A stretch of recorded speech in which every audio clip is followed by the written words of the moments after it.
Hello बच्चों, welcome back to my channel. तो आज हम देखेंगे class 7th English unit number 2.2 means the souvenir के क्वेश्चन एंड आंसर। ठीक है, द सोवेनियर चैप्टर एक्सप्लेन किया था आपको। तो अगर आपको चैप्टर समझना है तो पहले उस वीडियो को देखिए, फिर इसके क्वेश्चन एंड आंसर वाले वीडियो। ठीक है, तो शुरू करते question and answer the souvenir के। मार्जिन क्वेश्चन, जो बुक में मार्जिन में क्वेश्चन थे पहले वो करेंगे, फिर वर्कशॉप वाले क्वेश्चन करेंगे। ओके, तो first, in what time periods is the story taking place. Story किस टाइम पीरियड में होगी। The story taking place in the future when the space travel to the moon has become possible for children. कब होगी story, कब होगी future में, जब space travel children's के लिए पॉसिबल हो जाएगा। जब पॉसिबल हो जाएगा मीन्स बच्चे स्पेस में जाएंगे, तो ये स्टोरी पॉसिबल होगी, क्योंकि जो राइटर है उन्होंने फ्यूचर का सोच के लिखा है ना ये स्टोरी, की फ्यूचर में बच्चे एज अ पिकनिक स्पेस में ट्रेवल, मून में ट्रेवलिंग के लिए जाएंगे, मून में पिकनिक के लिए जाएंगे। Second question, where does Sahili live. Sahili कहाँ रहती है। Sahili lives on earth with her family. Sahili earth पे रहती है, जहाँ पर हम सब रहते हैं अपनी फैमिली के साथ। Third, imagine you are a landing on the moon, what would be your feeling. आप इमेजिन करो कि आप लैंड कर रहे हो मून में, आपकी क्या फीलिंग होगी, कैसा आप फील करोगे जब आप लैंड करोगे मून पे। Answer, I would feel thrilled, excited, amaze and the little nervous as it would be a once in a life time experience. Of course आप थ्रिल्ड, बहुत ज़्यादा ही एक्साइटेड रहोगे। थ्रिल्ड रहोगे मीन्स बहुत ज़्यादा ही एक्साइटेड, अमेज बहुत खुश रहोगे, लिटिल नर्वस थोड़ा सा डर लगेगा ना, क्योंकि फर्स्ट टाइम मून पे जा रहे हो। ओके, और ये लाइफ टाइम एक्सपीरियंस है ना, एक बार जाओगे, लाइफ टाइम एक्सपीरियंस आपको याद रहेगा ना। Fourth question, what were the two important instructions. इस चैप्टर में दो इम्पॉर्टेंट इंस्ट्रक्शन दिया था इनको रिसेप्शनिस्ट ने, वो कौन से इंपॉर्टेंट इंस्ट्रक्शंस है। First one, be careful while moving outside because of the moon's weak gravity. आपको केयरफुल लेना है मून की वीक ग्रेविटी की वजह से। अगर आप डोम शेप का जो घर है उससे बाहर जाओगे, डोम शेप सेटलमेंट से बाहर जाओगे, तो आपको केयरफुल रहना है, क्योंकि वहाँ पे जो ग्रेविटी वो बहुत वीक है। सेकेंड क्या था instruction, buy souvenirs only from authorise shops inside the settlements. आप जो भी सोवेनियर्स एज ए यादगार के लिए चीज़ें लोगे वो डोम शेप सेटलमेंट और ऑथराइज शॉप से ही लेना है, डोम शेप सेटलमेंट्स के बाहर वाले शॉप से नहीं लेना है। ठीक है, ये दो इंपॉर्टेंट इंस्ट्रक्शंस रिसेप्शनिस्ट ने बच्चों को दिया था। Fifth question, what was special about sky watch on the moon. Sky watch, हाँ, क्या स्पेशल है मून में स्काई वॉच करने के लिए, क्या स्पेशल है कि हम मून पे जाके स्काई वॉच कर रहे हैं। On the moon the stars look dazzling bright in the dark sky because there was no atmosphere to the block the view. ठीक है, मून पे क्या है, स्टार्स एकदम ज़्यादा चमक रहे, डेजलिंग ब्राइट मीन बहुत ज़्यादा ब्राइट है।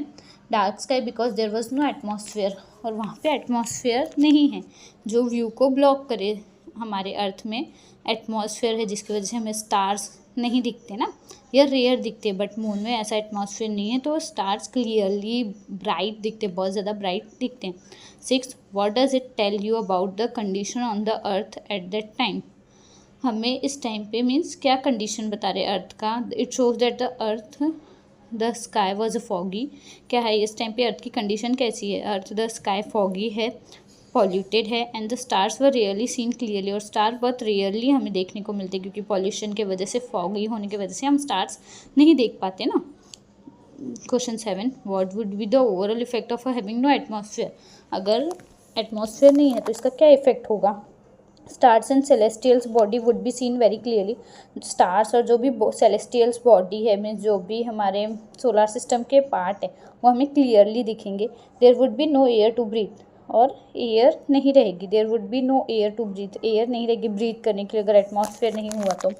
Third, no protection from harmful radiation, और हार्मफुल एटमॉस्फेयर नहीं होगा तो हमें जो हार्मफुल रेडिएशन है वो डायरेक्ट आएगी, उससे हमें प्रोटेक्शन नहीं मिलेगा। Extreme hot and cold temperature, बहुत ज़्यादा हॉट होगा है तो बहुत ज़्यादा कोल्ड टेम्परेचर होगा।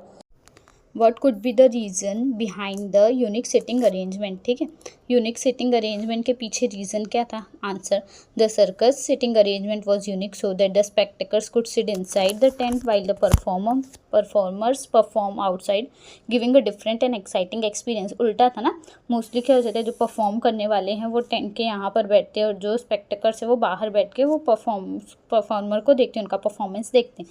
बट इसमें उल्टा था, ताकि एक डिफरेंट और एक्साइटिंग एक्सपीरियंस मिले वहाँ के लोगों को जो वो देखने आए हैं, परफॉर्मेंस देखने आए जो स्पेक्टेकर्स हैं। Okay, 9th question, was Sahili making a mistake when she bought earrings. Sahili ने मिस्टेक की थी जब वो ईयरिंग लेकर आई थी मून से अर्थ पे। Yes, Sahili made a mistake because she bought the earring from unauthorised shop outside the settlement against the instruction. See देखो आंसर क्या बोल रहा है कि साहिली ने मिस्टेक की थी। क्या मिस्टेक की थी? अनऑथोराइज शॉप से वो ईयरिंग लाई थी और डोम शेप जो सेटलमेंट्स के बाहर से लाई थी, उनको इंस्ट्रक्शन दिया गया था ना, उसने इंस्ट्रक्शन फॉलो नहीं किया। क्या इंस्ट्रक्शन था? कि जो डोम शेप सेटलमेंट है वहाँ से ही ईयरिंग और ऑथोराइज शॉप से ही ईयरिंग्स आपको परचेस करनी है। बट वो जो डोम शेप सेटलमेंट है उसके बाहर से उसने परचेस की थी, तो उसने मिस्टेक की थी ना। Question number 10, what instruction had she ignore? उसने कौन से इंस्ट्रक्शन को इग्नोर किया था साहिली ने? She ignore the instruction to buy articles only from the unauthorise shops inside the dome shape settlement. कौन सा इंस्ट्रक्शन उसने इग्नोर किया था? आर्टिकल्स जो बाय करना है ऑथोराइज शॉप से, और कहाँ से? डोम शेप सेटलमेंट के अंदर से उसने ये इंस्ट्रक्शन इग्नोर किया था। Question number 11, why had the earring become so heavy on the earth? Earth पे ईयरिंग क्यों हैवी हो गई थी? Answer, the earring were made in the moon's gravity which is 1/6 of the earth gravity. ठीक है, जो ईयरिंग थी उसने डोम शेप सेटलमेंट के बाहर से ली थी जहाँ पे मून की ग्रेविटी वर्क करती है, और डोम शेप सेटलमेंट के अंदर अर्थ की ग्रेविटी है ना, अर्थ के जैसे सेम ग्रेविटी, तो उसने वो सेटलमेंट के बाहर से ली थी जहाँ पे मून की ग्रेविटी है। तो मून की ग्रेविटी कम है ना, 1/6 कम है, तो इस वजह से, और अर्थ में 1/6 ग्रेविटी ज़्यादा है, तो जब अर्थ में वो ईयरिंग लेकर आए तो वो हैवी हो गई ग्रेविटी की वजह से। When brought back to the earth, their weight increased and they felt very heavy। और जब उसे वापस लाया तो वो हैवी हो गई क्योंकि अर्थ पे ग्रेविटी ज़्यादा है और मून पे कम है। ओके, ना इंग्लिश वर्कशॉप। इंग्लिश वर्कशॉप में पहले तो मीनिंग देखना है। Give the meaning of the following words. Exorbitantly, exorbitantly मतलब बहुत कॉस्टली, बहुत ज़्यादा महंगा। Second, precaution, precaution safety measure taken in advance, means safety measure लेना, पहले से ही मेजर सेफ्टी रखना। Unauthorised, not official or permitted, means unauthorised है वो शॉप, अनऑथोराइज ऐसे बोलते हैं ना, ऑफिशियल नहीं है, परमिशन नहीं, परमिटेड नहीं है। Repeatedly, again and again repeat करना। एंथोजियास्टिकली, विथ ग्रेट एक्साइटमेंट, बहुत एक्साइटेड होना, बहुत ज़्यादा खुश होना। Question number 2, use the details given in the story and your imagination and prepare a time table for the trip of the moon. आपको जो भी डिटेल्स दिया है स्टोरी में, आपको इमेजिन करना है, उसके अकॉर्डिंग 3 डेज़ का जो भी उनका ट्रिप था उसके अकॉर्डिंग वो टाइम टेबल बनाना है, बताना है। डे 1 में क्या क्या था? I watch the earth and the star from the moon sky. Earth को वॉच किए थे और स्टार्स देखा था ना, मून स्काई पे स्टार्स देखे थे। Day 2, I enjoy the circus and site sitting on the moon. Circus में गए थे, सर्कस में एंजॉय किया था, और साइट सिटिंग मीन्स वहाँ पे जो भी अरेंजमेंट है, जो भी बाकी की चीज़ें हैं उनको भी देखा था। Day 3, I visited Neil Armstrong footprint and went shopping. Neil Armstrong के फुटप्रिंट को देखा था, नील आर्मस्ट्रॉन्ग का स्टैचू देखा था और शॉपिंग पे गए थे। Question 3, state whether the following statement are right और रॉन्ग। आपको बताना है कौन सा स्टेटमेंट राइट है, रॉन्ग है। Sahili was travelling in the space for the first time. Sahili पहली बार गई थी, yes right. Question 2, many changes had occurred on the earth in the 100 years before Sahili trip. बहुत सारे चेंज हुए ना अर्थ पे 100 years पहले, साहिली की ट्रिप के पहले 100 years पहले बहुत सारे चेंजेस होंगे, ऑफकोर्स हुए होंगे अर्थ पे भी, मून पे भी, तो it is also right. Question 3, C, there were no old cities left on the earth. Earth में कोई भी पुराने शहर, पुरानी सिटीज़ नहीं है, that is wrong. Question D, Sahili's mother did not want her to go. Sahil की मम्मा नहीं चाहती थी कि वो जाए, रॉन्ग। उसकी मम्मा ने तो उसे बोला कि जाओ, और इस अपॉर्चुनिटी का फ़ायदा उठाना चाहिए, जितनी अपॉर्चुनिटी मौका मिले उसका फ़ायदा आपको उठाना ही चाहिए। E, there were no human settlement on the moon, wrong. Human settlement नहीं है, डोम शेप सेटलमेंट है ना, जहाँ पे अर्थ की ग्रेविटी जैसा ही एटमॉस्फेयर है। Sahili made a hasty purchase. Sahili ने हैस्टी मीन्स जल्दबाजी में परचेस किया, yes right. Sahili did not understand her mistakes. Sahil को अपनी गलती नहीं समझ आई, रॉन्ग। उसे अपनी गलती समझ आई। Question 4, imagine you are Sahili, write your diary for every day of your trip on the moon and for the day you give the earring to your mother. आपको डायरी, आपको इमेजिन करना है कि आप साहिली हो और 3 दिन का आपका ट्रिप है, वो तीनों दिन के बारे में आपको लिखना है, आपने क्या एक्सपीरियंस किया वो दिन भी लिखना है जब आपने अपनी मम्मा को ईयरिंग दी। नाउ स्टार्ट करते day 1। I felt thrilled to see the dazzling stars and huge earth. I felt thrilled means बहुत ज़्यादा एक्साइटेड, वेरी एक्साइटेड। क्या देखकर? डेजलिंग स्टार्स, बहुत ज़्यादा चमकते हुए स्टार्स को, और ह्यूज बड़े से अर्थ को देखकर वो खुश हुई। Day 2, I loved and enjoy the circus and sight seeing.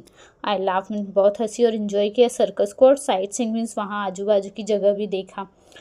Day 3, I bought earring for my mother but realise my mistake later. और मैं ईयरिंग अपनी मम्मा के लिए लेकर ही, बट मुझे मेरी मिस्टेक का रियलाइजेशन हुआ बाद में। Question 5, discuss in the story human settlement. Okay, question number 4 discuss in the question number 5, discuss in the story human settlements are mentioned but not cities or village. Why is it so? क्या बुरे story में आपको discuss human settlement के बारे में, means ऐसे कोई गांव और शहर की बात नहीं की, बस ह्यूमन सेटलमेंट की, यहाँ पे ह्यूमन सेटल हैं, यहाँ पे रहते हैं, किसी गांव और शहर की बात नहीं की गई है, ऐसा क्यों? Answer, settlement are mention but not cities or villages because people can live only in a special dome shape colonies on the moon. Okay, क्योंकि मून पे गांव और शहर जैसा कुछ भी नहीं है, ओनली डोम शेप कॉलोनी है जहाँ पर लोग रहते हैं और ग्रेविटी अर्थ के जितनी है. Okay, now question number 6, gather more information about the following from your science text book, the internet and the other sources. आपको और अदर इन्फॉर्मेशन, ज़्यादा इन्फॉर्मेशन कलेक्ट करनी है from your science text book. You can use your internet and if you want you can use other sources also. Okay, other other textbooks, other books related to the moon, gravity related to the moon. Okay, you can use that. Gravitational force, view of the sky when you are on the moon, Chandrayaan mission of India. You have to give the details on all three. Okay, gravitational force के बारे में, sky view के बारे में और Chandrayaan mission के बारे में. ओके, तो स्टार्ट करते हैं एक एक करके. Gravitational force, the moon's gravity is 1/6 of the earth. Gravitational force में जो मून की ग्रेविटी है कितनी है? 1/6 है, अर्थ के 1/6 है, मीन्स मून में ग्रेविटी कम है compare to earth. Sky view, the sky look black and star shine brightly from the moon. Sky कैसे दिखते हैं? डेजलिंग स्टार्स ना, बहुत ज़्यादा चमकते हुए स्टार, ब्लैक दिख रहा है, शाइन ब्राइट कर रहे हैं स्टार्स. चंद्रयान के बारे में, India's Chandrayaan mission explore the moon and the confirm water. India Chandrayaan mission में क्या मून पे गए थे ना, चंद्रयान 1, 2, 3 ये सब लॉन्च हो चुका है, तो चंद्रयान में मून पे गए थे और कंफर्म किया था वो कि वाटर प्रेजेंट है. Question number 7, you want to start human settlement somewhere else other than the earth. आपको ह्यूमन सेटलमेंट कहीं और करना है अर्थ के अलावा. In the universe, will you select a star और अ प्लैनेट. आप क्या सिलेक्ट करोगे? आइदर स्टार और अ प्लैनेट. वाई, क्यों सिलेक्ट करोगे वो भी बताना है. What a feature supporting life will you look for. आपको क्या फीचर चाहिए कि लाइफ वहाँ पर रहे. Try to find answer to such question and make a presentation using scientific information and your imagination. Okay, तो आपको बताना है साइंटिफिक इमेजिनेशन के साथ, इन्फॉर्मेशन के साथ. Okay, I would select Mars because it has water, air possibility and day night cycles unlike stars. Okay, क्यों आप सिलेक्ट करोगे? वहाँ पे वाटर होना चाहिए, एयर रहना चाहिए, लोग सर्वाइव कर सके, ताकि वाटर रहेगा, एयर रहेगा, एटमॉस्फेयर रहेगा, तो मार्स सिलेक्ट करोगे ताकि वहाँ पे वाटर प्रेजेंट रहे, एयर पॉसिबिलिटी रहे, डे नाइट साइकिल रहे.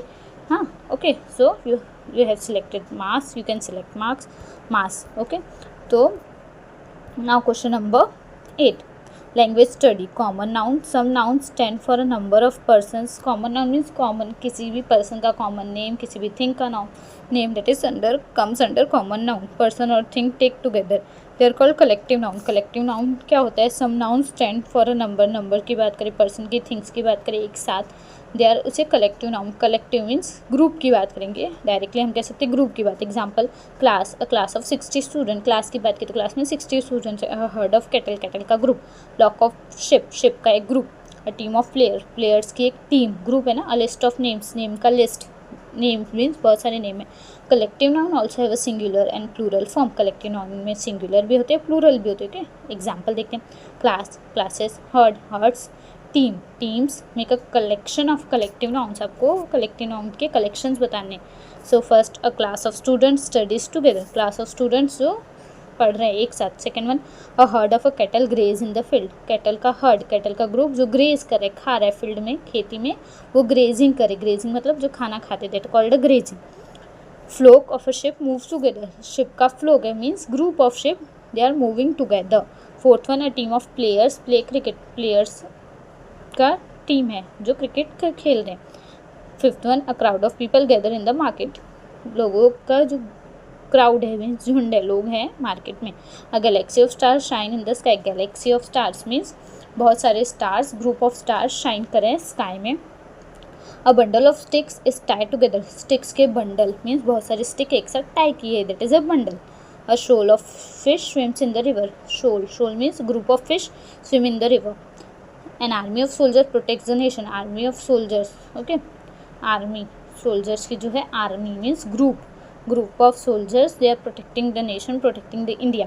Okay, a bouquet of flower looks beautiful, bouquet of flowers, in the bouquet of flower what are present, groups of flowers ना, many flowers they are present together, that is groups. Okay, तो collective noun होगा तो group की बात करेंगे। Bouquet of flower looks beautiful, जो bouquet है flower का ब्यूटीफुल लग रहा है, बुकेट में एक ही फ्लावर तो नहीं होगा, बहुत सारे फ्लावर्स होंगे, ग्रुप रहेगा, तो कलेक्टिव नाउन मीन्स ग्रुप की बात करते हो। ओके, तो यहाँ पर क्वेश्चन एंड आंसर का एक्सप्लेनेशन खत्म होता है। अगर आपको वीडियो यूज़फुल लगी हो, वीडियो अच्छी लगी हो, तो प्लीज़ वीडियो को लाइक, चैनल को सब्सक्राइब और अपने फ्रेंड्स के साथ ज़रूर शेयर कीजिए अगर वीडियो पसंद आए तो प्लीज़।